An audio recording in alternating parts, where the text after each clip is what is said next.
बस में गांव में जाओ तो बस में लोग आते हैं, मुंह में कुछ ऐसा सुंघाते हैं और बोलते हैं, हाथ में दिखाते हैं, ये कीड़ा है जी, आपके मुंह से निकाल रहे हैं। बिल्कुल। डॉक्टर संजय, आप बोल रहे हो कि हर मील के बाद ब्रश लेना चाहिए, मतलब आइडियली ठीक है, बट पॉसिबिलिटी है ही नहीं कि हम लोग हर बार कर सकें ब्रश। दांत तो हम भगवान ने हमारे को 100 साल तक के लिए बनाए हैं और वो इतने स्ट्रांग होते हैं कि वो चलेंगे।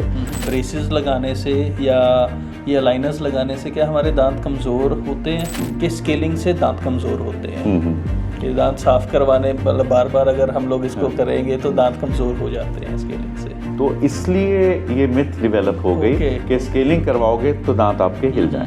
अब mouth is considered to be the dirtiest part of the body. 98% of our population 98% in the world is having some kind of dental disease or the other। जरूरी नहीं है कि टूथपेस्ट लगा के ब्रश करना, आप सिंपल खाली ब्रश भी कर लेते हैं तो दैट इज इफेक्टिव। इसको कैसे बचाया जा सकता है? स्मोकिंग बंद कर देखो, स्मोकिंग बंद तो स्मोकर्स नहीं करते हैं, but still is there a way कि हम अपनी अगर डेंटल चेकअप रेगुलर रखें तो उसको काफ़ी हद तक डिले किया जा सकता है। आपने वो नाक का मतलब मॉडल क्यों रखा हुआ है, मतलब व्हाट एग्जैक्टली दिस इज?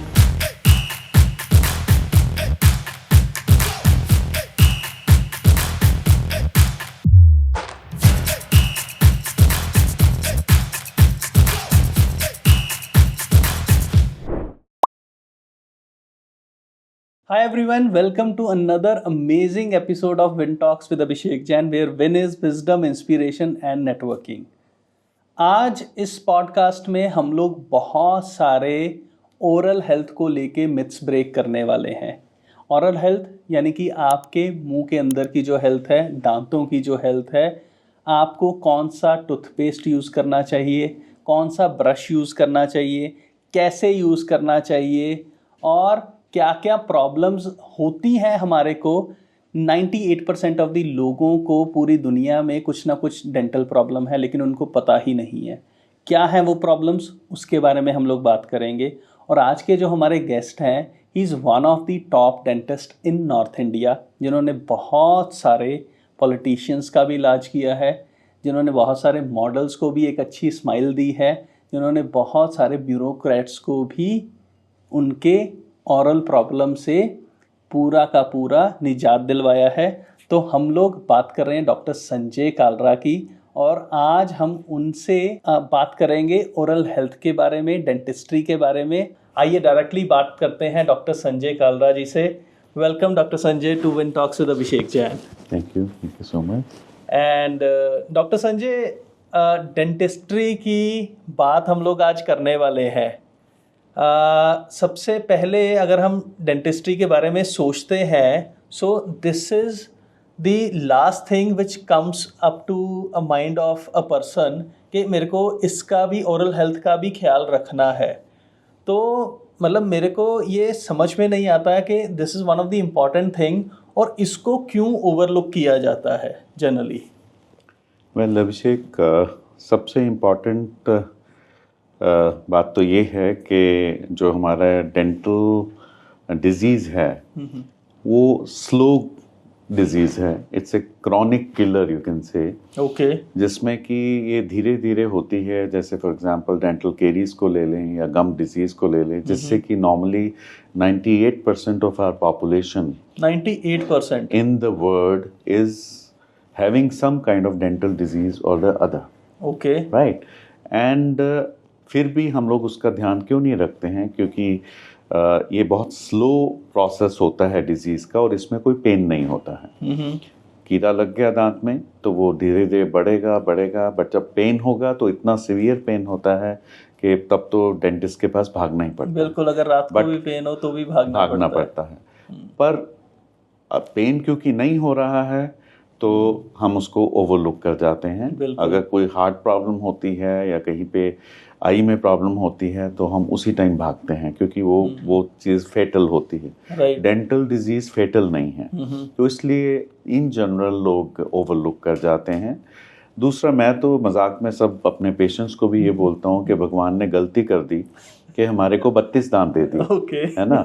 तो अगर हार्ट की तरह एक ही हार्ट दिया होता है या दो आंखें की तरह दो दांत दिए होते तो उनकी वैल्यू ज़्यादा होती। अब 32 में से अगर एक चला गया, दो चले गए, हमारा काम चलता रहता है, तो इसके लिए भी हम उस चीज़ को निगलेक्ट करते हैं। तीसरा इसमें सबसे बड़ा इशू है कि एक जनरल मिथ है कि दांत तो जाने ही हैं। बिल्कुल। तो 50-60 साल की उम्र के बाद लोग ये सोचना शुरू कर देते हैं कि चलो एक चला गया कोई बात नहीं है, तो सारे जाने ही हैं, हमें दूसरा दांत तो लगवाना ही पड़ेगा। बिल्कुल। इस वजह से ये हमारी जो डेंटल डिजीज़ है वो ओवरलुक हो जाती है, लोग उसका ध्यान नहीं देते हैं और डेंटिस्ट के पास टाइम से ना जाने की वजह से फिर डेंटल डिजीज़ जो है वो बढ़ती है, उसकी कॉम्प्लिकेशन ज़्यादा होती है। राइट। एक और चीज़ मैंने देखी है, जैसे हम लोग अपना बाकी चीज़ों का हेल्थ चेकअप जो है वो रेगुलरली करवाते हैं, लेकिन लाइक डेंटिस्ट के केस में भी, ओरल हेल्थ के भी केस में, there is no such provision कि हमारे को इतने टाइम में डेंटिस्ट को विजिट करना ही चाहिए। व्हाट अकॉर्डिंग टू यू, मतलब कि कितना टाइम पीरियड होना चाहिए कि हम लोग जाके विजिट करें ताकि हमारी जो ओरल हेल्थ है वो मेंटेन रहे? Actually on the contrary, dental disease का चेकअप जो है एवरी 6 मंथ मैंडेटरी है। Okay. Every 6 months everybody has to go and get their dental checkup done, because उससे जो बीमारी आपकी शुरू हुई है वो उसी टाइम हमारे को पता लग जाता है, तो वो बीमारी उसी टाइम ट्रीट हो सकती है। लाइक फॉर एग्जांपल दांत में कीड़ा लग गया या दांत में गम डिजीज़ कुछ हो रही है, डिपॉजिट्स हो रहे हैं, वो टाइम से आप चेकअप करवा लेते हैं, फुल माउथ एक्सरे करवा लेते हैं, तो कुछ डिजीज़ जो डेवलप हो रही है उसका पता लग जाता है टाइम से, और वो उसी टाइम ट्रीट हो जाती है। तो इसलिए एक ये हमारे एक 5 गोल्डन रूल्स होते हैं जो हम डेंटिस्ट्री के बारे में बोलते हैं, उसमें one of the golden rule is के get your dental checkup done after every 6 months. वो हम लोग नहीं करवाते हैं। 6 अगर इंडिया में देखा जाए तो हम लोग बहुत ज़्यादा निगलेक्ट कर रहे हैं, बट फिर भी अगर हम वेस्टर्न कंट्रीज़ में जाके देखते हैं तो वो regular 6 monthly checkup is mandatory for them. They normally go for it. Okay. Plus, even because it is all covered in their insurance, तो regular scaling भी 6 months में हो जाती है। Okay. तो यहाँ पे अभी उस तरह की अवेयरनेस लोगों में नहीं है कि हम खुद से जाएं और अपने दांतों का चेकअप कराएं। But every 6 monthly checkup is a procedure which is preventive procedure, जो को बहुत सारी दांत की बीमारियों को प्रिवेंट कर सकता है। एंड अगर हम आपने इंश्योरेंस की बात की कि फॉरेन कंट्रीज में इंश्योरेंस में कवर्ड होता है, बट आई गेस इंडिया में तो ये कवर नहीं है मैक्सिमम इंश्योरेंसेस में। इंडिया में मेडिकल इंश्योरेंस तो अब बहुत कॉमन हो गई है, बट डेंटल इंश्योरेंस अभी नील है। कोई भी इंश्योरेंस कंपनी डेंटल इंश्योरेंस नहीं कर रही है। तो इसका रीज़न क्या है?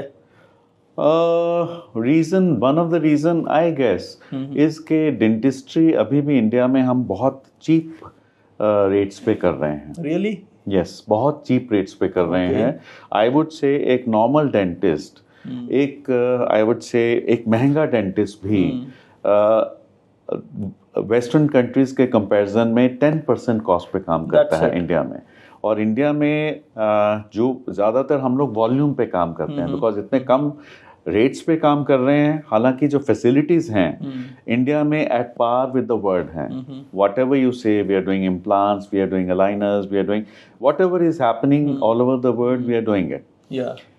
एंड इक्विपमेंट वाइज कोई कमी नहीं है, इंफ्रास्ट्रक्चर वाइज कोई कमी नहीं है, लेवल सेम है, बट कॉस्ट हमारी बहुत कम है।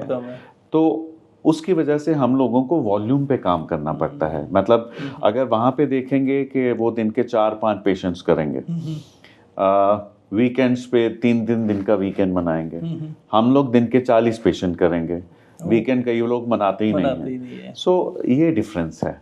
तो इसलिए इंश्योरेंस कंपनीज भी जो है कई बार उस चीज़ को कंसिडर करती हैं कि ये इतना लो कॉस्ट ट्रीटमेंट है, तो वो उसको इंश्योरेंस में कवर क्यों करा जाए। ठीक। एंड मोर ओवर जो बात की कि इंडिया में कॉस्ट 10% है, I was seeing the statistics के मेडिकल टूरिज्म में डेंटिस्ट्री भी एक टॉप वो मतलब मेडिकल एलिमेंट आता है कि लोग बाहर से आके इंडिया में ट्रीटमेंट करवाते हैं। हम तो ये बोलते हैं कि मेडिकल टूरिज्म इंडिया में कुछ और कंट्रीज हैं लाइक थाईलैंड हो गया, बाली, इंडोनेशिया हो गया, इन कंट्रीज में भी डेंटल ट्रीटमेंट बहुत चीप है। ओके। तो इसलिए मेडिकल टूरिज्म जो है एक बहुत बूमिंग चीज़ है इंडिया में।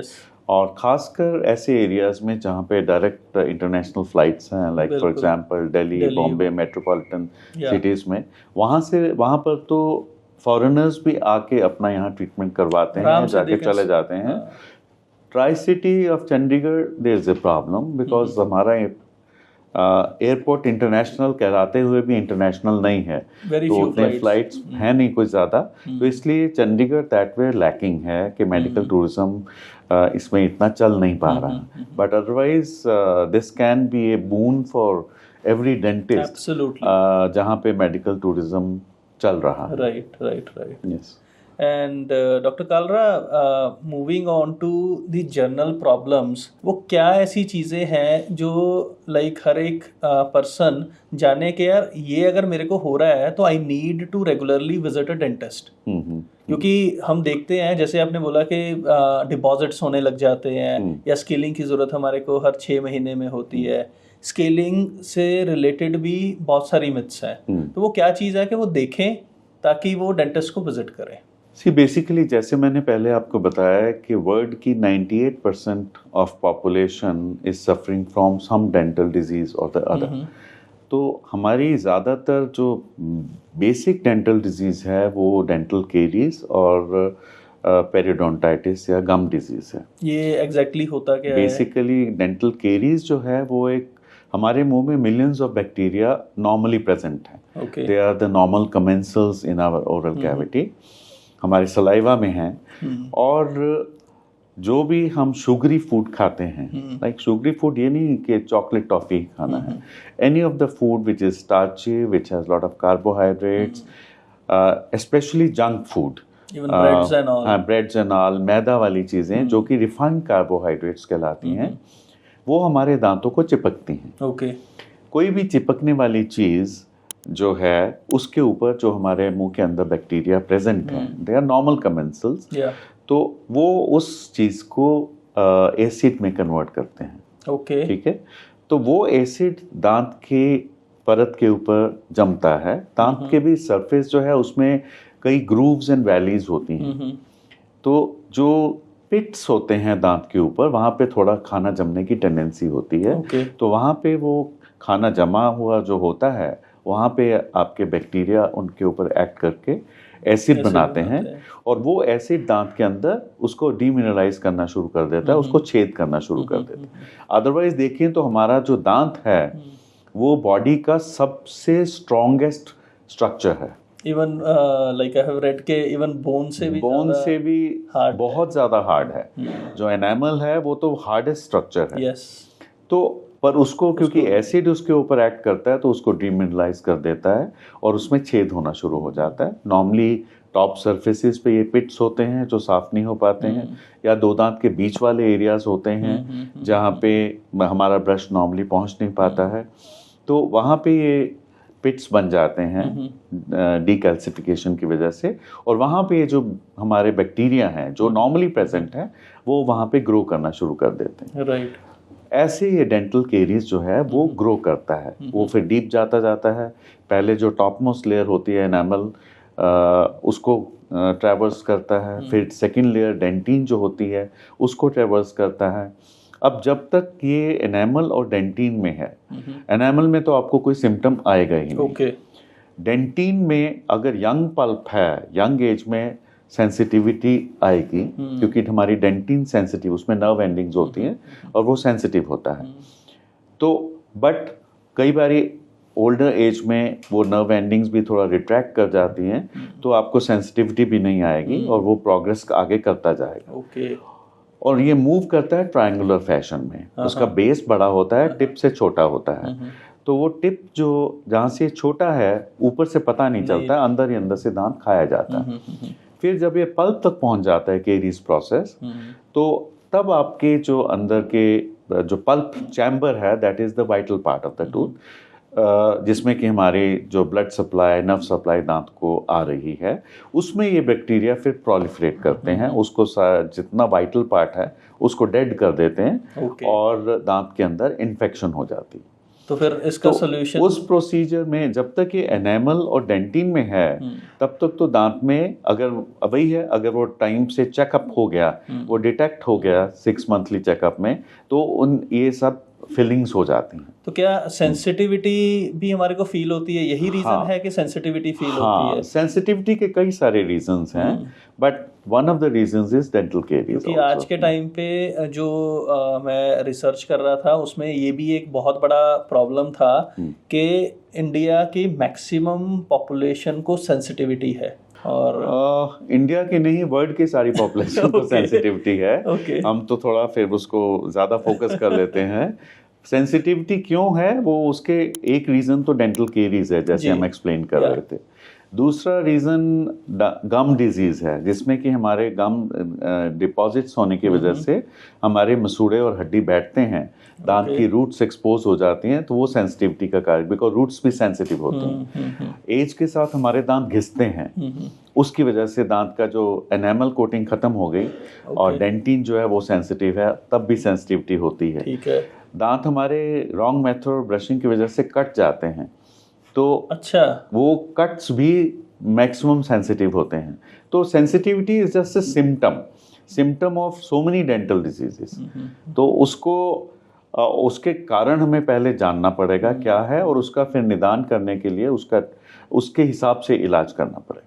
तो डॉक्टर संजय, लाइक एक चीज़ मतलब मैंने भी ऑब्जर्व की है समटाइम्स, मतलब मेरे को वैसे रेगुलर सेंसिटिविटी मैं नहीं बोलूँगा कि है, बट कई बार क्या होता है कि हम लोग एकदम से ठंडा पानी पिया या ठंडा कुछ लिया, उसके बाद अगर वैसे कुछ सेंसिटिविटी नहीं है, बट अगर इमीडिएटली उसके बाद हमने कुछ गर्म खाया तो एकदम से पूरा मतलब सेंसिटिविटी फील होती है, तो वो क्या चीज़ है? नहीं, वो तो बेसिकली ठंडा ज़्यादा खाने से सेंसिटिविटी हो सकती है, ज़्यादा गर्म से सेंसिटिविटी हो सकती है, आपका खट्टा फूड से सेंसिटिविटी हो सकती है, मीठे से सेंसिटिविटी हो सकती है। तो नर्व ने इरिटेट होना किसी भी वजह से हो सकती है। और अगर आपने ठंडा पी के गर्म पिया, उससे भी सेंसिटिविटी हो सकती है। It's just reaction of your nerves in the dentin to any kind of stimuli. तो अब कई बार हमारे पास पेशेंट इतना एक्यूट पेन लेके आते हैं, डेंटल जैसे केरीज पल्प में पहुंच गया, एक्यूट स्टेट है, तो उनको हर 2 मिनट के बाद पानी सिप करना पड़ता है, क्योंकि वो जब तक पानी सिप करते जाते हैं उनका सेंसिटिविटी ठीक रहती है, अदरवाइज दांत में बहुत ज़्यादा पेन होता है। मतलब इतनी इमरजेंसी में आते हैं। तो क्या ये जो सेंसिटिविटी पेस्ट आती हैं आजकल, जैसे सेंसोडाइन है, या पतंजलि ने भी निकाली है कि सेंसिटिविटी के लिए ये पर्टिकुलर पेस्ट है, तो क्या ये काम करती हैं? हाँ, ये डेफिनेटली काम करती हैं, बट पहले हमें खुद से यूज़ करने, क्योंकि सेल्फ मेडिकेशन भी डेंटिस्ट्री में बहुत ज़्यादा होती है, खुद से यूज़ करने से पहले हमें देखना चाहिए कि सेंसिटिविटी का कारण क्या है और लेवल क्या है। हाँ, और उसके लिए डेंटल चेकअप होना ज़रूरी है। अगर दांत में कीड़ा लगने की वजह से सेंसिटिविटी है तो फिलिंग होनी चाहिए। अगर ज़्यादा गहरा कीड़ा लग गया है, उसमें एक्यूट सेंसिटिविटी हो रही है, तो उसमें रूट कैनाल होना चाहिए। अगर सेंसिटिविटी गम डिजीज़ की वजह से है तो उसका ट्रीटमेंट होना चाहिए। बट नॉर्मली ये वाली जो जैसे कट्स की मैंने बात बताई, उसके लिए फिलिंग्स होनी चाहिए। और मतलब हम कीड़े की बात कर रहे हैं, एंड कीड़ा मतलब एग्जैक्टली होता क्या है? कि कोई एक्सटर्नल मतलब कीड़ा होता है, या इसको बोला जाता है कीड़ा? एग्जैक्टली कीड़ा नहीं ऐसा हमारे तो just to share with you, मेरे बुआ जी होते थे, तो वो पंजाबी में बोलते होते थे कि यदि एक कीड़ा दी कोई जंगी बाई थोड़ी है। ठीक है। तो जंगी बाई मतलब कि ये जो कीड़ा है मुंह के अंदर, नॉर्मली हमारे जर्म्स प्रेजेंट हैं, जो कि सारा डैमेज कर रहे हैं जैसे, और वो सिम्बायोटिक रिलेशनशिप में है, मुंह के अंदर उनका होना ज़रूरी है। लाइक हमारा गट फ्लोरा है, गट फ्लोरा भी होना ज़रूरी है, बिकॉज वो हमारे को खाना पचाने में भी मदद करता है। इवन और जगह के फ्लोरा है, like for example anal flora है या वेजाइनल फ्लोरा है। अब mouth is considered to be the dirtiest part of the body, क्योंकि इसमें जो वेराइटी ऑफ बैक्टीरिया हैं वो millions of them and millions of varieties. तो as such they are microscopic organisms जो कि मुंह के अंदर नॉर्मली प्रेजेंट है, एक्सटर्नली कहीं से नहीं आ रहे हैं, जो कि एक जगह पे जैसे एसिड प्रोड्यूस होने से वहाँ पे जगह बनी, जिसको हम बोलते हैं खोड़ हो गई, तो वो खाली हो गया, वहाँ पे खाना फंसना शुरू हो गया, ये एक सिम्टम लेके नॉर्मली लोग आते हैं। ठीक है। बट अदरवाइज यही बैक्टीरिया जो नॉर्मली हमारे नॉर्मल कमेंसल्स हैं मुंह के अंदर, germs which are microscopic germs, वही अंदर ग्रो कर रहे हैं, वही कीड़ा है और कुछ नहीं है। और कुछ जैसे कई बार ये आपको just on the lighter side बस में गांव में जाओ तो बस में लोग आते हैं, मुंह में कुछ ऐसा सुंघाते हैं और बोलते हैं, हाथ में दिखाते हैं, ये कीड़ा है जी, आपके मुंह से निकाल रहे हैं। तो ये सब मिथ्स हैं, ये सब रादर पता नहीं वो लोग क्या करते हैं, but this is something which is just to lure people these to are get the treatment, magic tricks to lure people into the various kinds of treatments. products हैं basically. तो as such कीड़ा कोई ऐसा physical बाजू टांगों वाला कीड़ा नहीं होता ही नहीं। और हम बात कर रहे थे सेंसिटिविटी के जो टूथपेस्ट आते हैं, आर दीज गुड और मतलब are these harmful as well? क्योंकि ये भी एक बहुत बड़ा no they are not harmful, I would say. अगर रीज़न ये इन 3-4 रीज़न में से नहीं है, दांत घिस रहे हैं उसकी वजह से सेंसिटिविटी है, तो आपके ये पेस्ट काम करेंगे। ओके, वन थिंग, क्योंकि अदरवाइज आपके जो रीज़न को ठीक करना ज़रूरी है। ये डेंटल केरीज वाला जो सेंसिटिविटी है या कट्स वाला जो सेंसिटिविटी है, वो इन पेस्ट से ठीक नहीं होगा। थोड़ा सा रिलीफ हो सकता है, मिल जाए, but otherwise they will not be effective. But अगर दांत घिसा हुआ है किसी वजह से, उसकी वजह से सेंसिटिविटी है, तो ये इफेक्टिव रहेंगे। इनका भी एक मेथड होता है यूज़ करने का। और I normally always tell my patient not to over use this paste. ये दवाई है, तो दवाई तभी यूज़ करनी चाहिए जब आपको ज़रूरत है। Otherwise your teeth the body gets used to it, जब वो ज़रूरत है तब वो काम में नहीं आता है। तो इसलिए जब सेंसिटिविटी हो तो ये डिसेंसिटाइजिंग टूथपेस्ट यूज़ करें, थोड़ा टाइम उसको लगा के रखें ताकि वो इफ़ेक्टिव हो, और उसके साथ ब्रश करें, 2-3 महीने करें, उसके बाद सेंसिटिविटी नॉर्मली ठीक हो जाती है, फिर आप उसको स्टॉप करिए और नॉर्मल टूथपेस्ट पे आ जाइए। ओके। एंड डॉक्टर कालरा, आप बता रहे थे कि ब्रश करने से भी कट्स लगते हैं, एंड ये तो मतलब मैंने पहली बार ही सुना है। एंड मतलब what is the right way to do the brushing? See basically brushing का एक सिस्टम हम लोग अपने पेशेंट्स को नॉर्मली समझाते हैं। वन इज के ब्रशिंग हमेशा वर्टिकल होनी चाहिए। तो can you explain us? I guess आपके पास। हाँ, मैंने ये मॉडल्स पे आपको बता देता हूँ। अब नॉर्मली हम ब्रशिंग इस तरह से कर रहे हैं, नॉर्मली जनरल पॉपुलेशन ऐसे ही ब्रश करती है, सामने वाले दांतों को भी, साइड्स पे भी। तो आपके ये जो दांत और मसूड़े के बीच वाला एरिया होता है, वहाँ पे वी शेप्ड कट्स डेवलप हो जाते हैं। तो वो कट्स जो हैं normally wrong method of brushing और रॉन्ग यूज ऑफ टूथब्रश। जैसे अगर हम बोलें हार्ड ब्रश लेना है, हार्ड ब्रश से अगर ब्रशिंग करेंगे तो भी ये कट्स ज़्यादा होंगे। इसलिए हम लोग रिकमेंड करते हैं कि आप लोगों को मीडियम ब्रश यूज़ करना चाहिए।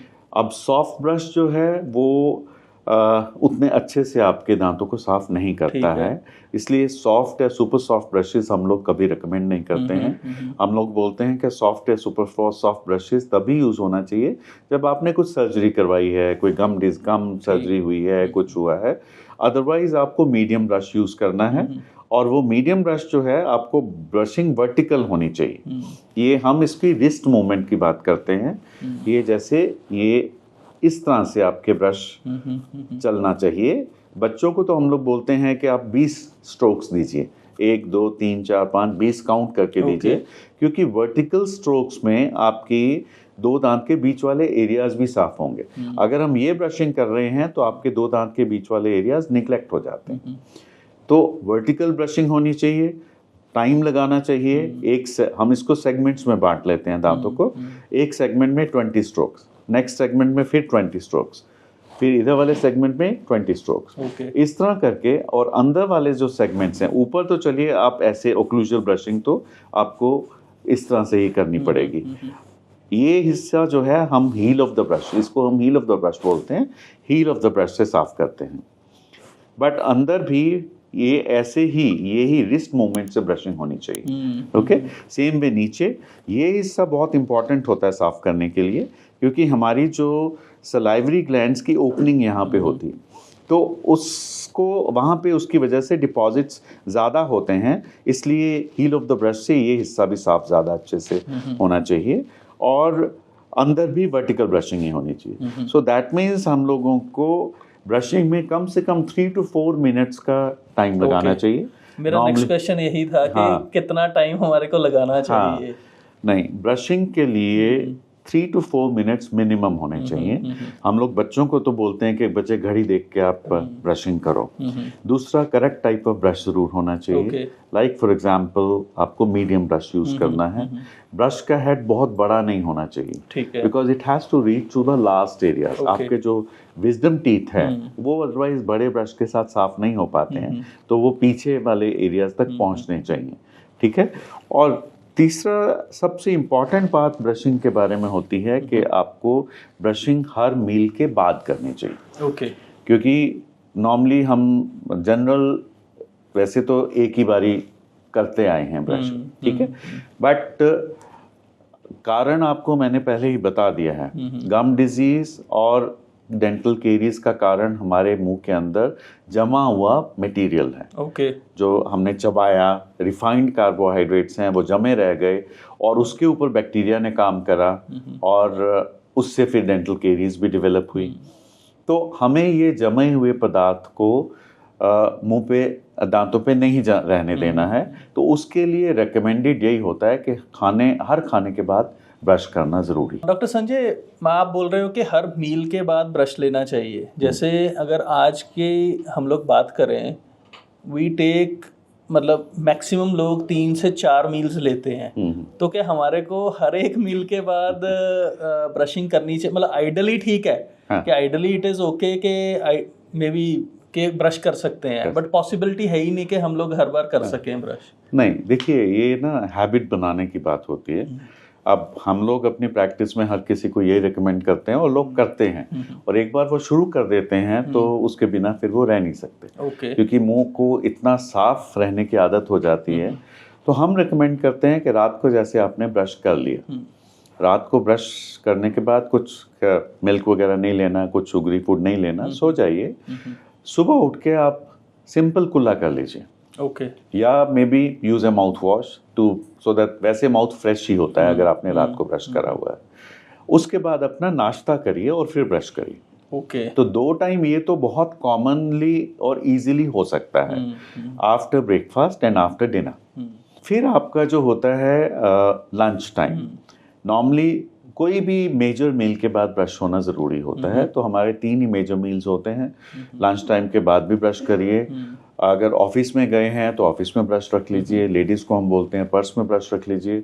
तो जाके सिंपली, आपको ज़रूरी नहीं है कि टूथपेस्ट लगा के ब्रश करना है, आप सिंपल खाली ब्रश भी कर लेते हैं तो that is effective rather than using any of the paste. ये ज़रूरी नहीं है, paste is a soap basically, वो तो एक मीडियम है, उसके बिना भी ब्रश हो जाता है, बट वो फिजिकल ब्रशिंग होनी चाहिए ताकि आपके दांतों पे कुछ भी जमा हुआ है उसको हम निकाल दें। और ब्रशिंग के बारे में ये भी होता है कि इन बिटवीन स्नैक्स हमें अवॉइड करने चाहिए, और अगर हम इन बिटवीन स्नैक्स ले भी रहे हैं तो उसके बाद कुल्ला तो ज़रूर कर लें, बिकॉज वो ज़्यादा उतना नहीं जमता है, तो उसके बाद हम कुल्ला अच्छे से कर लें। तो ये चीज़ हम रिकमेंड करते हैं कि brushing after every meal, avoid in between snacks, use the correct method of brushing, give time for brushing, plus आपका जो है एक डेंटल क्लीनिंग एड्स होते हैं।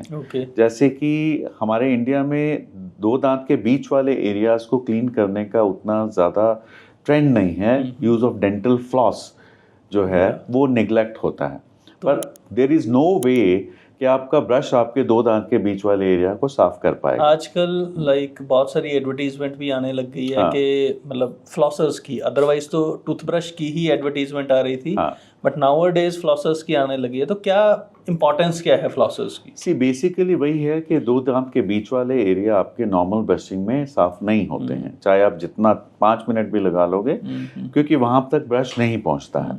वर्टिकल ब्रशिंग से बाहर वाला एरिया तो हो जाता है। तो उसके लिए डेंटल फ्लॉस, जो कि एक थ्रेड टाइप होता है, जो कि आजकल तो फ्लॉस विद फ्लॉस हैंडल भी मिलता है, जो कि कन्वीनियंट है। तो दिन में हम लोग रिकमेंड करते हैं रात को सोने से पहले एक बार ही आपके दो दांत के बीच वाले एरियाज साफ जरूर होने चाहिए। और उसको और ज़्यादा कन्वीनियंट बनाने के लिए आजकल वाटर फ्लॉसर्स अवेलेबल हो गए हैं, जो कि एक स्ट्रॉन्ग जेट ऑफ वाटर आपके दांतों के बीच में जाता है, तो जो कि सारी डेब्रिस को निकाल देता है। क्या वो नुकसान नहीं करता अगर हम प्रेशर से? नहीं, उसका प्रेशर आपको मॉनिटर करना पड़ता है। आपको वही डेंटल फ्लॉस वाटर फ्लॉसर लेना चाहिए जिसमें कि आप प्रेशर मॉनिटर कर पाएं। तो उसमें हम लोग रिकमेंड करते हैं कि अपने हैंड के बैक साइड पे वो फ्लॉसर चला के देखिए, वो आपको पिंच नहीं करना चाहिए। ठीक है। तो उसका प्रेशर आप कम करते जाइए। जब वो पिंच करना बंद कर दे तो वो प्रेशर आपके लिए रिकमेंडेड है। और वो प्रेशर हर एक के लिए अलग होता है, तो वो नुकसान नहीं करता, बिल्कुल हार्मलेस है। एंड डॉक्टर संजय, हम मतलब देखते हैं जो छोटे बच्चे होते हैं, मतलब बहुत सारे क्वेश्चंस इंटरनेट के ऊपर ये भी पूछे जा रहे हैं कि what is the right age कि जिसमें बच्चे ब्रश करना स्टार्ट कर दें,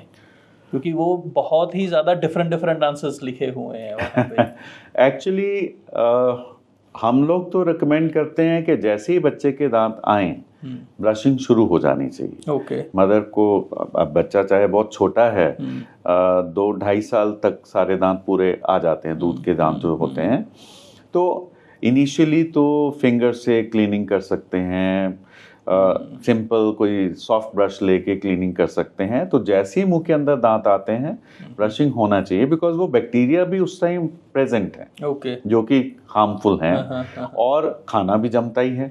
तो इसलिए जैसे ही बच्चे के दांत आते हैं ब्रशिंग शुरू होनी चाहिए। शुरू में बहुत सॉफ्ट, सुपर सॉफ्ट ब्रशेस आते हैं, तो मदर को खुद करना चाहिए। उसके बाद बच्चे को हम लोग रिकमेंड करते हैं कि अपने साथ खड़ा करो। जब आप ब्रशिंग करते हो तो बच्चे को भी उस चीज़ की हैबिट पड़नी चाहिए, खुद से उसकी क्यूरियोसिटी जागनी चाहिए कि आप हमें ब्रश करना है। तो जैसे बच्चा थोड़ा बड़ा होता है तो उसको फैंसी ब्रशेस लेके दो, ताकि उसमें इंटरेस्ट डेवलप हो ब्रशिंग का।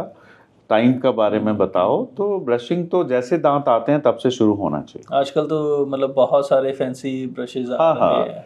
फैंसी ब्रशेस आ गए हैं, पेस्ट बहुत फैंसी आ गई हैं, डिफरेंट कार्टून फीचर्स हैं उनकी शेप में, तो बच्चों को मज़ा आता है, इंटरेस्ट, प्लस वो you should keep changing it, ताकि बच्चे को अगला ब्रश लेने की वो हो कि हाँ मेरे को ये एक्साइटमेंट हो, तो वो सब करना चाहिए। ठीक।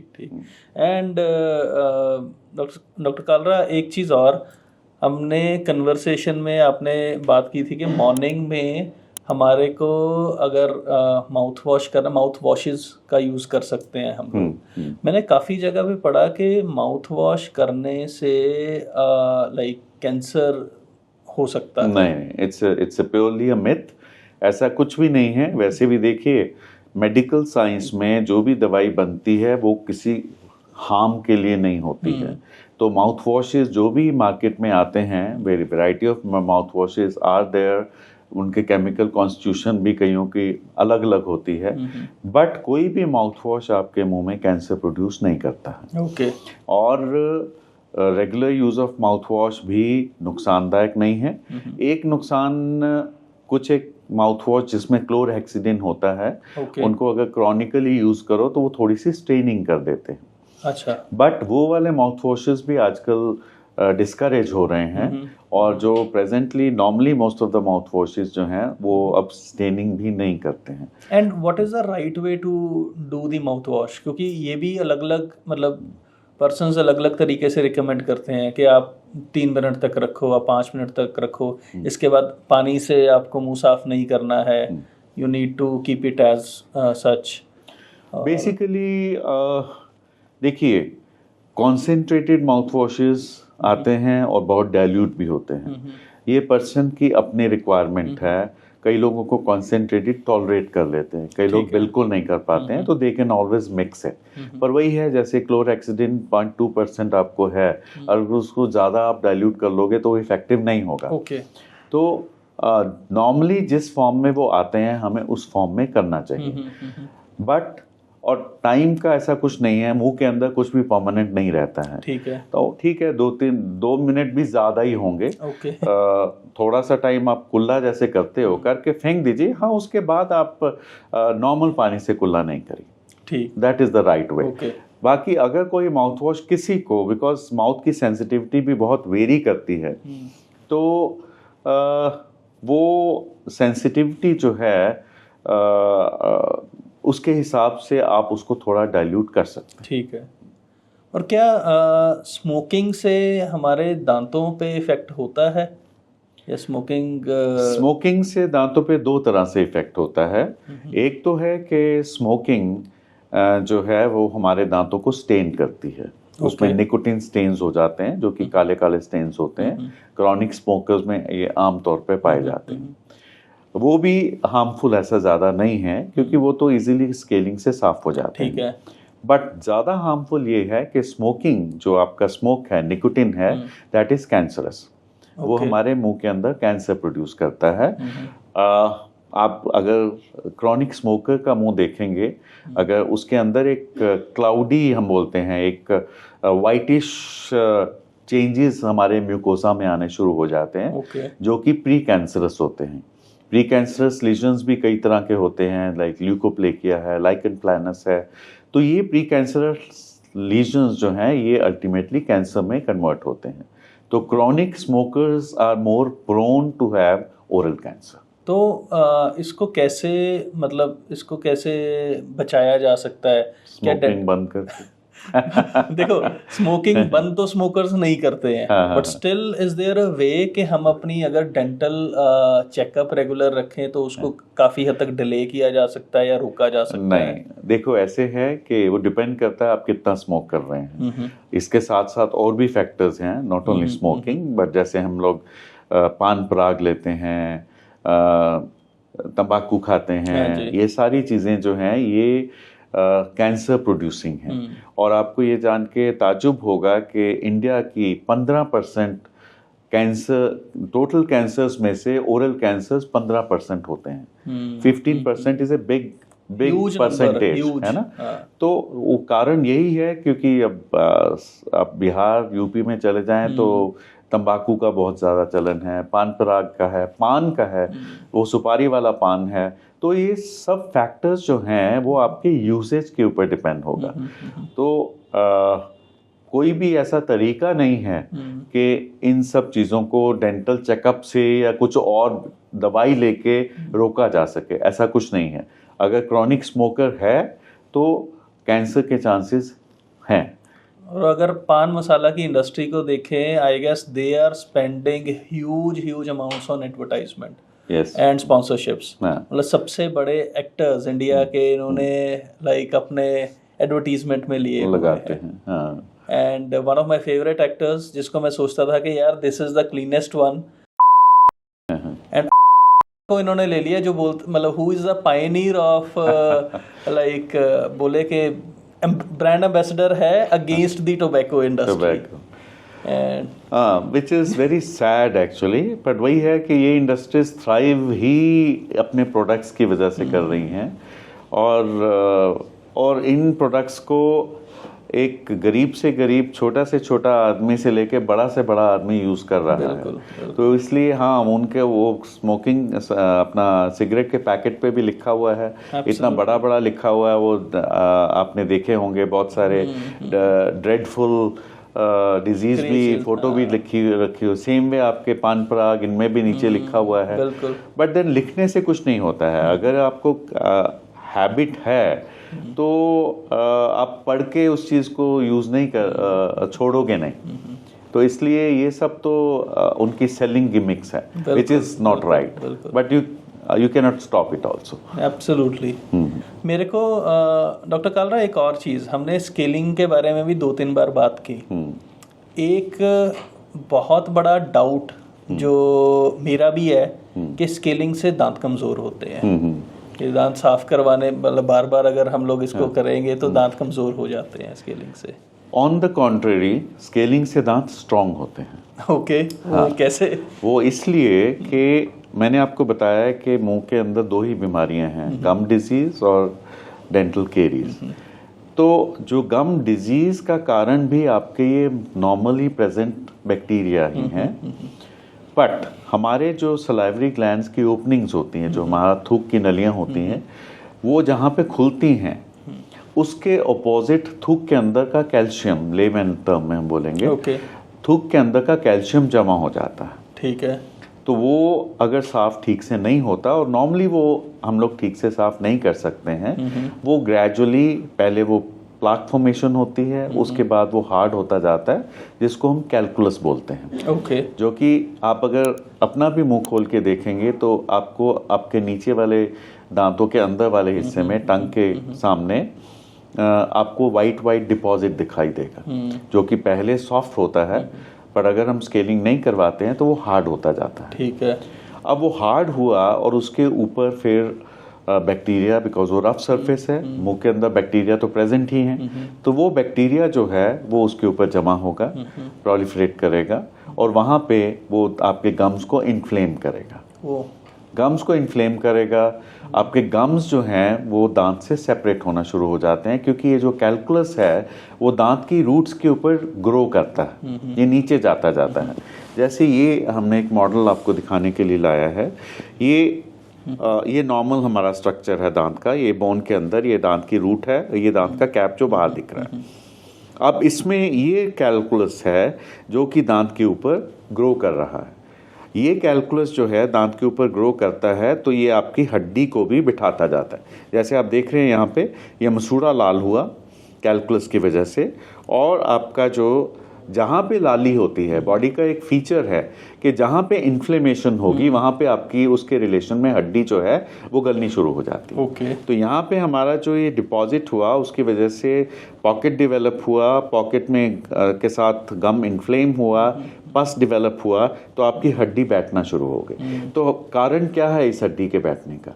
ये डिपॉजिट। ये और डीप होता जाता है, हड्डी और बैठती जाती है, अल्टीमेटली हमारा जो है दांत सपोर्ट ना होने की वजह से हिल के गिरना शुरू हो जाता है। सो कारण आपका ये दांत के कमज़ोर होने का ये डिपॉजिट है, और हम स्केलिंग से हम डिपॉजिट को निकाल रहे हैं। तो हम उसको निकाल रहे हैं तो हम आपकी गम डिजीज को प्रिवेंट कर रहे हैं। तो इसीलिए आपकी रेगुलर स्केलिंग जो कि रिकमेंडेड है आफ्टर एवरी 6 मंथ्स, वो भी पेशेंट टू पेशेंट वेरी करता है। कई पेशेंट में डिपॉजिट इतना ज़्यादा जल्दी ग्रो करते हैं कि उनको एवरी 3 मंथ स्केलिंग की ज़रूरत होती है। कई लोगों में डिपॉजिट होते ही नहीं है। ये भी हमारी जेनेटिक कॉन्स्टिट्यूशन के ऊपर होता है।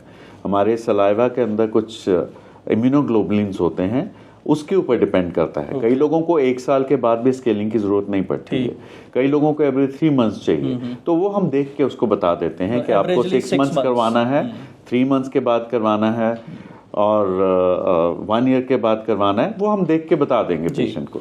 बट स्केलिंग जो है वो आपके दांतों को स्ट्रॉन्ग करती है रादर देन वीकनिंग। हाँ, ये है पुराने ज़माने में लोग जाते ही डेंटिस्ट के पास तब थे कि आपके डिपॉजिट इतना ग्रो हो गए होते थे कि जब उनको निकाला जाता था तो दांतों की सपोर्ट ऑलरेडी ख़त्म हो चुकी है, तो दांत हिलने लग जाते थे। तो इसलिए ये मिथ डेवलप हो गई कि स्केलिंग करवाओगे तो दांत आपके हिल जाएंगे। एंड डॉक्टर कालरा, कौन सा टूथपेस्ट हमारे को यूज़ करना चाहिए? बेसिकली मैं तो कहता हूँ पेस्ट ना भी यूज़ करो तो चलेगा। सी बेसिकली टूथपेस्ट जो है वो एक सोप है। आप अपना फेस साफ करने के लिए कोई भी सोप यूज़ करते हो, आप क्या ये देखते हो कि ये आप अच्छे ब्रांड का यूज़ करना चाहते हो, बट आप बदल के यूज़ करना चाहते हो, because that I would say that keeps the interest in bathing. ठीक है, राइट। सेम वे आपको जो पेस्ट है वो भी आपको चेंज कर करके यूज करना चाहिए।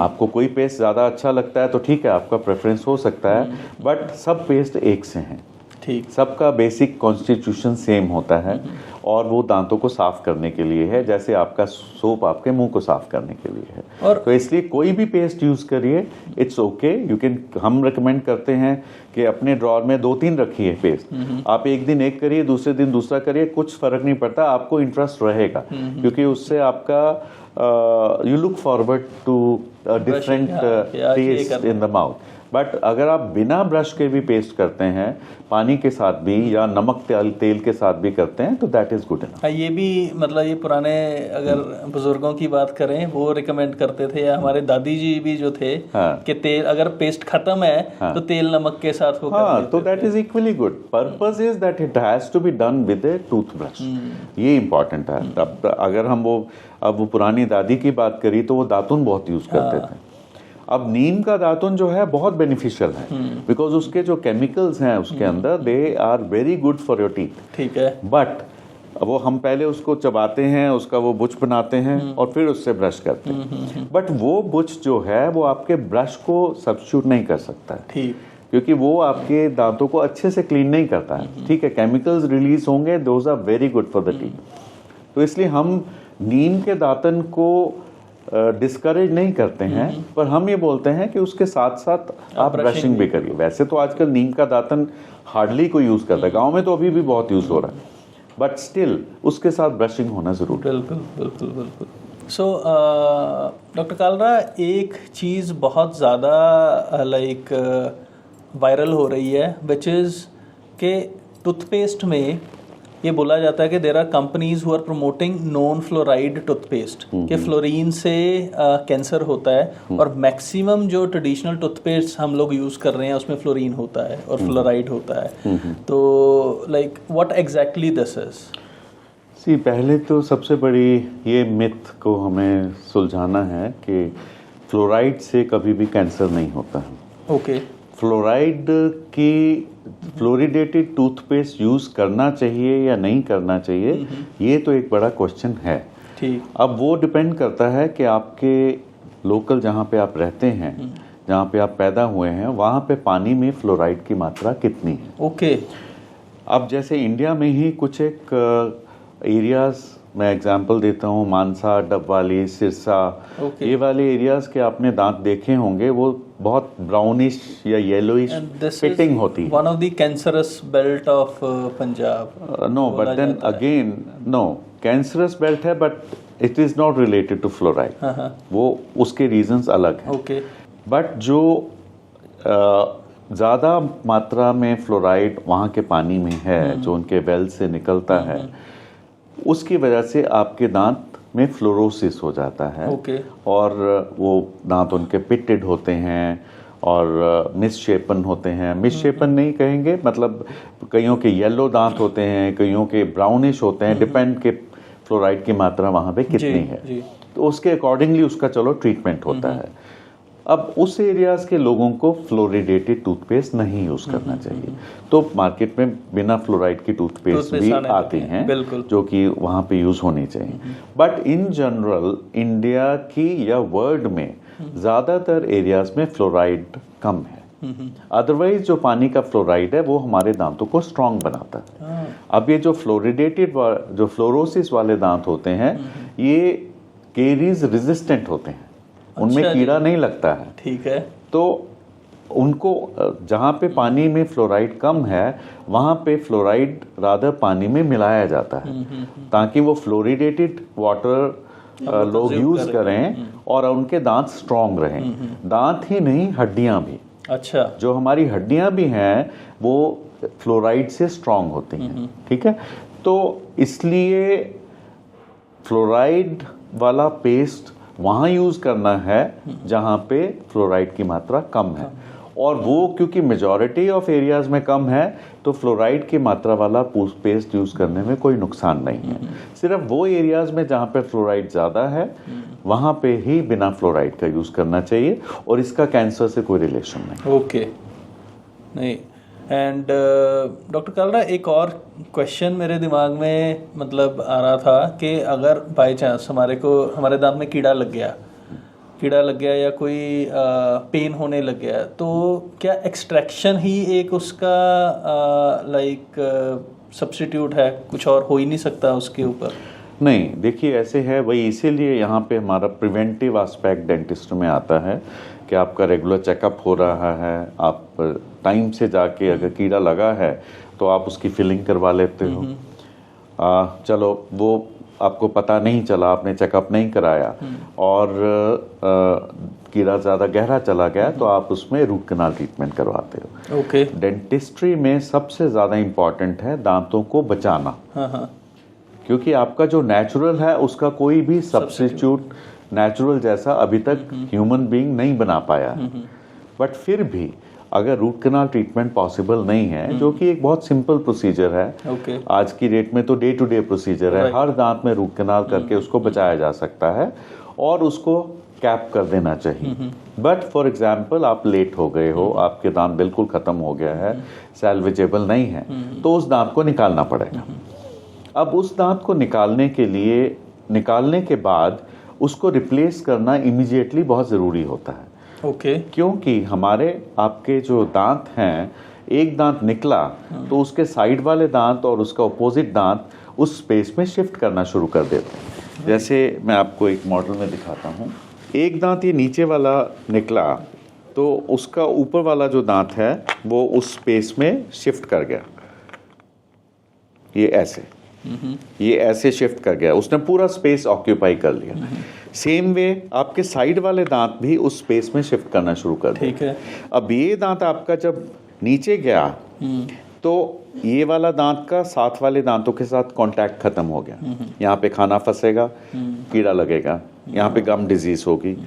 जब आपके साथ वाले दांत उस जगह में शिफ्ट कर गए तो आपका जो पूरा मुंह का जो बैलेंस है सब दांतों का, वो आपस में ख़त्म हो जाता है। ठीक है। तो इसलिए दांत को निकालने के बाद साथ के साथ रिप्लेस करना ज़रूरी होता है। हम थर्ड मोलर्स को रिप्लेस नहीं करते हैं क्योंकि विजडम टूथ हमारे को चाहिए ही नहीं। मेरा अगला क्वेश्चन यही आने वाला था कि विजडम टूथ के बारे में हम बात करते हैं कि this is not needed right now. ये पहले क्यों यूज होता था अगर हम एंशिएंट टाइम्स की बात करें? विजडम टूथ, हमारे मुंह में 32 दांत होते हैं एडल्ट में। एंशिएंट जो हमारे पूर्वज थे, लाइक निएंडरथल, बंदर जो भी हैं, उनका जॉ का साइज बड़ा होता था। ओके। तो वो जॉ का साइज बड़ा होने के साथ की वजह से उनके नंबर ऑफ 32 दांत थे वो पूरे यूज होते थे। ठीक। एवोल्यूशन में हमारे जॉ का साइज छोटा होता गया पर नंबर ऑफ टीथ उतने ही रहे। तो इस वजह से हमारे मुंह के अंदर विजडम टीथ की ज़रूरत नहीं है। नॉर्मली 80% लोगों में विजडम टीथ बाहर आते ही नहीं हैं, या तो वो हड्डी के अंदर पड़े होते हैं, जैसे यहाँ पे आप मॉडल में देखेंगे ये आपका विजडम टूथ हड्डी के अंदर ही पड़ा हुआ है, बाहर ही नहीं निकला। और अगर ये ट्रबल करता है तो नॉर्मली इनको निकालना पड़ता है। और नॉर्मली 80% लोगों में ये ट्रबल करता है। कभी उनके रिलेशन में गम में इन्फेक्शन हो जाता है, मुंह सूज जाता है और अल्टीमेटली वो निकालना पड़ता है। 20% लोग ही ऐसे होते हैं जिसमें कि विजडम टूथ फंक्शनल होते हैं और वो यूज में आते हैं, बचाए भी जाते हैं। एंड इनको विजडम टूथ क्यों बोला जाता है? वो इसलिए बोला जाता है कि ये 21 साल की उम्र में आता है। ओके। तो इसलिए बोलते हैं कि वो क्योंकि 21 साल में आ रहा है, उस टाइम आदमी को विजडम भी आ गई होती है, अकल इस वजह से इसको बोला जाता है। But coming back to that question कि अब हमने एक दांत निकाला तो उसको हमें रिप्लेस करना जरूरी है, बिकॉज आपका अपोजिंग टूथ और आपके साइड वाले दांत उस स्पेस में शिफ्ट हो गए। तो उसका सबसे जो मोस्ट प्रेफर्ड वे होता है वो डेंटल इम्प्लांट होता है, जिसमें कि दांत को निकालने के साथ साथ ही प्रेफरेबली हमारे क्लिनिक में तो वही करा जाता है, साथ साथ ही उसको निकाल के और डेंटल इम्प्लांट लगा दिया जाए, जो कि बेसिकली एक टाइटेनियम अलॉय का स्क्रू है। देखिए उसका मॉडल है, this is a titanium alloy का screw which is inserted in the bone. और यही एक मेटल है जो कि हमारी बोन एक्सेप्ट करती है। ओके, ठीक है, टाइटेनियम अलॉय। इवन हमारे बॉडी में जितने भी स्क्रूज लगते हैं, नी रिप्लेसमेंट्स होते हैं, हिप रिप्लेसमेंट्स होते हैं, सारे इसी मटेरियल के बने होते हैं। तो ये मटेरियल का स्क्रू जो है हड्डी के अंदर लगा दिया जाता है और इसके ऊपर एक एक्सटेंशन है जिसके ऊपर आपके ऊपर क्राउन लगा दिया जाता है। तो best way of doing it, replacing A tooth is a dental implant, जो कि आपका बिल्कुल जैसे ये वाला है, यहाँ पे आपको दिख रहा है, बेसिकली हड्डी के अंदर है, ऊपर कैप लग गया, तो ये आपका बिल्कुल असली दांत की तरह हो जाता है। तो बेस्ट वे तो यही है, थोड़ा महंगा जरूर है पर फिर भी इंडिया में बहुत सस्ता है। दूसरा वे होता है कि हम साइड वाले दांतों की सपोर्ट लेके ब्रिज बनाते हैं। जैसे कि फॉर एग्जांपल ये सिचुएशन है, साइड के दांतों को थोड़ा छोटा करा गया, काटा गया और उसके ऊपर ये ब्रिज लगा दिया गया, which is again equally good.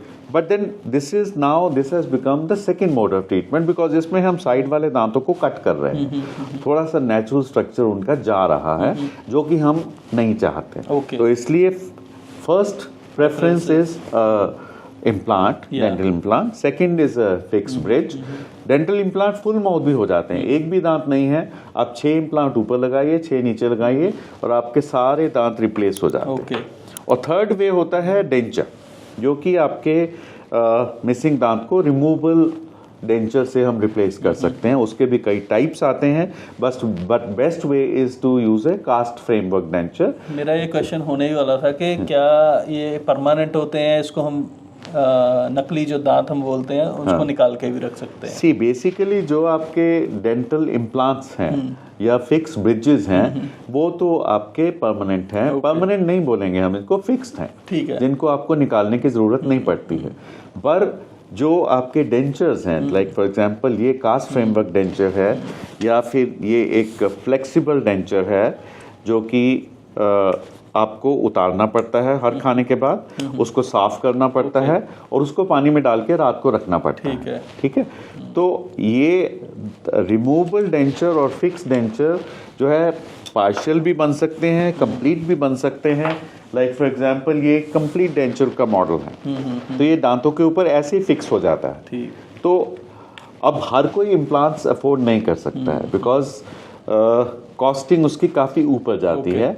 तो they millions of people all over the world they are using dentures and they are eating their food with that, ठीक है, सक्सेसफुल है। बट च्यूइंग एफिशिएंसी जो एक रिमूवेबल डेंचर की होती है वो 15-20% होती है, वेयरएज आपके जो फिक्स्ड इम्प्लांट सपोर्टेड ब्रिजेस हैं वो आपको ऑलमोस्ट 95 to 100% तक की च्यूइंग एफिशिएंसी देते हैं। तो ये वेरियस मेथड्स हैं जो कि दांतों को रिप्लेस करने के लिए यूज करे जा सकते हैं। नहीं, वंडरफुल। एंड मेरे को इसको देख के अपनी दादी की याद आ गई, मतलब she used to use this and हम उनको काट के ही देते थे, she couldn't eat directly. Exactly, वो इसी वजह से क्योंकि ये जस्ट प्लेस्ड है मुंह के अंदर, हमारी मसल्स इनको बैलेंस कर लेती हैं, यूज टू हो जाता है। बट ओवर ए पीरियड, पहले तो होता था 50 साल में लोग अपने दांत ही निकलवा लेते होते थे, कोई बात नहीं, ये दर्द कर रहा है निकाल दो, जाना ही है, 50 साल के बाद दांत तो लगवाने ही है। पर वो दांत जब लगवाते थे 10 साल के बाद उन्होंने फिर वो बदलवाना, कायदे से डेंचर जो है एवरी 5 years बदलना चाहिए, क्योंकि हमारे मुंह की हड्डी की शेप बदलती है। तो अगर वो नहीं चेंज करा, 10 साल के बाद हड्डी और बैठ गई, डेंचर बदला, 20 साल के बाद हड्डी खत्म ही हो जाती है, तो उसमें फिर वो डेंचर लग ही नहीं सकता है। तो इसलिए denture again is a successful treatment modality, but वो चेंज होना चाहिए after every 5 years। And doctor Kalra, moving to the next question, जो मैं पढ़ रहा था, रिसर्च कर रहा था, मैंने देखा कि बहुत सारे सेलिब्रिटीज़ और एक्टर्स लाइक स्माइल ट्रीटमेंट्स लेते हैं, like Priyanka Chopra has gone through that, Anushka Sharma has gone through that. तो वो एग्जैक्टली क्या है, मतलब स्माइल एनहांसमेंट या स्माइल ट्रीटमेंट होता क्या है? सबसे जो बहुत वाइडली पब्लिसाइज्ड एग्जांपल है पूजा भट्ट के दांत। उनमें बहुत ज़्यादा स्पेसिंग थी और उसने फिर वो अपने दांत ठीक कराए। ठीक, basically smile designing, cosmetic smile designing जो है एक बहुत ही वाइटल सब्जेक्ट है आज का, जिसमें कि बिकॉज हर एक banda, whether it is male, female, young or old, they are conscious about their smile because smile is something which boosts your confidence. Yes. अगर किसी का भी दांत उबड़ खाबड़ है, टेढ़े मेढ़े हैं, तो अपना मुंह पे हाथ रख के ही बात करेगा. मुंह से खराब स्मेल आ रही है बिकॉज ऑफ गम डिजीज, वो ऐसे मुंह पे हाथ रख के बात करेगा. तो कॉस्मेटिक स्माइल डिज़ाइनिंग एक ऐसी चीज़ है जो कि आपके टेढ़े मेढ़े दांतों को ठीक कर देती है. दांत कोई टूटा हुआ है, फ्लोरोसिस है, उसको ठीक कर सकती है. दांतों के बीच में स्पेसिंग है, उसको ठीक कर देते हैं. तो उसके लिए अब नॉर्मल कन्वेंशनल वे होता है, जैसे दांत टेढ़े मेढ़े हैं तो उसके लिए कन्वेंशनली तो ऑर्थोडोंटिक ट्रीटमेंट करा जाता है, जिसमें कि अलग तरह के ब्रेसेस होते हैं, जैसे स्टील ब्रेसेस होते हैं या फिर सिरेमिक ब्रेसेस होते हैं, और इसमें तार लगा के दांतों को सीधा करा जाता है. अब ये ट्रीटमेंट जो है बेस्ट होता है बच्चा जब प्यूबर्टी स्टेज में है, मतलब जब उसकी बॉडी ग्रो कर रही है, उस टाइम बोन्स हमारी बहुत फ्लेक्सिबल होती हैं और ये सक्सेसफुल है. बट जब हम अडल्ट हो जाते हैं, हम ये ब्रेसेस नहीं लगाना चाहते, तो आज की डेट में जो मोस्ट कॉमन ट्रीटमेंट मोडालिटी है अलाइनर्स की है. जैसे फॉर एग्जांपल ये अलाइनर्स हैं जो कि आप जिसमें आपको ब्रेसेस नहीं लगाने पड़ते. ये अलाइनर्स ऐसे ही उतर जाते हैं. खाना खाने के टाइम आप उतारोगे और बाकी टाइम आप इसको लगा के रखोगे. तो कितना सक्सेसफुल है ये? इसी में फोर्सेस इनकॉर्पोरेटेड हैं जो कि आपके दांतों को सीधा कर देते हैं. ठीक है. और ये 100% सक्सेसफुल है, उतना ही सक्सेसफुल है जितना कि आपका कन्वेंशनल ब्रेसेस का ट्रीटमेंट है. और एक क्वेश्चन मेरा यहाँ पे और है कि ब्रेसेस लगाने से या ये अलाइनर्स लगाने से क्या हमारे दांत कमज़ोर होते हैं? नहीं. सी बेसिकली कोई भी मूवमेंट है जो दांतों की करी जाती है बहुत स्लो करी जाती है. ब्रेसेस को आपको पता होगा नॉर्मली 1.5 से लेके 2.5-3 साल तक लग जाते हैं. तो वो इसीलिए कि आप जितनी आपकी मूवमेंट हो रही है, आपकी हड्डी एक तरफ से डिसॉल्व हो रही है, दूसरी तरफ से वो बन रही है. तो इसलिए आपके दांत कहीं से कमज़ोर नहीं होते, चाहे वो अलाइनर्स से हो या conventional way of orthodontic treatment हो, तो कोई कमज़ोर नहीं होते हैं. बट जब हम बात कर रहे थे स्माइल डिज़ाइनिंग की, तो उसमें बेसिकली और प्रोसीजर्स होते हैं, लाइक वेनियर्स होते हैं, जिससे कि आपके स्माइल को इम्प्रूव करा जा सकता है. आजकल प्री वेडिंग डेंटिस्ट्री का बहुत ट्रेंड चल गया है, जिसमें कि हर कोई चाहता है कि उनकी फोटोग्राफ्स में स्माइल उनकी अच्छी आए और वो जल्दी चाहते हैं बिकॉज सडनली उनको ध्यान आता है कि उनके दांत अच्छे नहीं. तो उसमें फिर ये सिरेमिक लैमिनेट्स, विनियर्स और उन स्पेसेस को क्लोज करने के लिए, इवन टेढ़े मेढ़े दांत होते हैं उनको ठीक करने के लिए, इवन दांतों का रंग चेंज करने के लिए एक प्रोसेस तो होता है ब्लीचिंग, जो कि सक्सेसफुल ट्रीटमेंट प्रोसीजर है. बट वो परमानेंट नहीं है, वो आपको every probably 6 months to 1 year दोबारा करवाना पड़ता है. तो क्या प्री वेडिंग डेंटिस्ट्री की आप जो बात कर रहे हो, उसमें फिर आपके पास जो ट्रीटमेंट के लिए आते हैं वो both to be husband wife आते हैं? Normally husband depends actually. आजकल तो मेल्स मुझे लगता है फीमेल से ज़्यादा कॉन्शियस हैं अपनी स्माइल के बारे में. तो कोई भी जिनको अपने हैंडीकैप लगता है तो वो चाहे मेल हो चाहे फीमेल हो, आते हैं और अपना ट्रीटमेंट करवाते हैं. और प्री वेडिंग डेंटिस्ट्री एक बहुत सक्सेसफुल ट्रीटमेंट मोडालिटी है. आजकल तो और कई कुछ कॉस्मेटिक प्रोसीजर्स आ गए हैं, जैसे हमारे क्लिनिक में Botox and all those things, smile facial enhancement के लिए कई कुछ यूज़ होता है, डर्मापेन यूज़ होता है. तो वो सब ट्रीटमेंट्स भी अब you can say part of the dental field ही हैं. तो वो सब अपने फेशियल लुक के लिए, स्माइल एनहांसमेंट के लिए लोग करवा रहे हैं. वंडरफुल. डॉक्टर कालरा, एक चीज़ मेरे दिमाग में स्टार्टिंग से ही आ रही है जब से हमने पॉडकास्ट शुरू किया है. आपने वो नाक का मतलब मॉडल क्यों रखा हुआ है? मतलब व्हाट एग्जैक्टली दिस इज? लोगों को नॉर्मली अभिषेक पता नहीं होता है कि डेंटल ट्रीटमेंट सिर्फ दांतों का इलाज नहीं है. हम डेंटिस्ट जो हैं इस पूरे एरिया का इलाज करते हैं. That includes even our TMJ. और ये डेंटिस्ट्री में जो हमारी स्पेशलाइजेशन है प्रोस्थोडोंटिक्स, ये उसी का पार्ट है जिसमें जैसे कई बारी गन शॉट इंजरी किसी पेशेंट को हो जाती है या कैंसर की वजह से कान या नाक या कुछ पोर्शन ऑफ द बोन हड्डी हमें काटना पड़ जाता है उस बंदे की जान को बचाने के लिए। ठीक है। तो हम लोग ये सिलिकॉन प्रोस्थेसिस बनाते हैं। अच्छा। ये सिलिकॉन प्रोस्थेसिस है जिसके लिए स्पेशल कोर्सेज जैसे रुचिर ने, मेरे बेटे ने करा हुआ है। तो उसमें इवन सिलिकॉन नोज बनता है, सिलिकॉन ईयर बनता है, आई प्रोस्थेसिस है, फिंगर प्रोस्थेसिस है। ये सारी चीज़ें प्रोस्थेसिस, आर्टिफिशियल प्रोस्थेसिस, ये हमारी डेंटिस्ट्री का ही पार्ट है। ओके। तो very interesting and very new thing for me. This is, और वो इतना नेचुरल होता है कि आप उसको डिफरेंशिएट ही नहीं कर पाते। So this is also part of prosthodontics. ठीक है। एंड डॉक्टर कालरा, बहुत मज़ा आया आपके साथ कन्वर्सेशन करके, बट मेरे को अपने व्यूअर्स के लिए जाने से पहले आपसे 3 ऐसी टिप्स चाहिए अपनी ओरल हेल्थ को मेंटेन करने के लिए वो यूज़ करें। सबसे पहले तो मैं व्यूअर्स को ये कहना चाहूँगा बेसिकली कि अपने दांत को इम्पोर्टेंस दो, क्योंकि हम लोग अपने दांतों को खुद ही निगलेक्ट करके अपनी बीमारियों को बढ़ाते हैं। तो इसके लिए regular visit to the dentist is very very important. और वो चाहे 6 मंथ्स में हो, 1 ईयर में हो, बट वो होना ज़रूरी है ताकि दांत की बीमारी इंसिपिएंट स्टेज पे ही पता चल जाए और उसका ट्रीटमेंट हो पाए। बिल्कुल। दूसरी बात, अपने डेली रूटीन प्रैक्टिस में correct method of brushing important है। जो मैंने आपको ब्रशिंग के टेक्निक बताई, टाइम, वो सारा बहुत ज़रूरी है। और तीसरा जो है basically avoidance of sugary foods, खासकर बच्चों के लिए है। अब आजकल तो माँ बाप ही बच्चों को पैम्पर करने के लिए चॉकलेट्स देते हैं। हमारे क्लिनिक में कई बच्चे आते हैं जो बोलते हैं मेरी दादी मुझे चॉकलेट बहुत देती है। Sometimes they don't even want it, but still to pamper them they are given these refined carbohydrates. दूसरा हमारा जंक फूड्स का काफ़ी ज़्यादा ट्रेंड चल गया है। तो वो सब चीज़ें जो हैं अवॉइड होनी चाहिए। और कौन से ऐसे फूड्स हैं जिसको खाने से मतलब हमारी गम हेल्थ या ओरल हेल्थ इंप्रूव हो सकती है?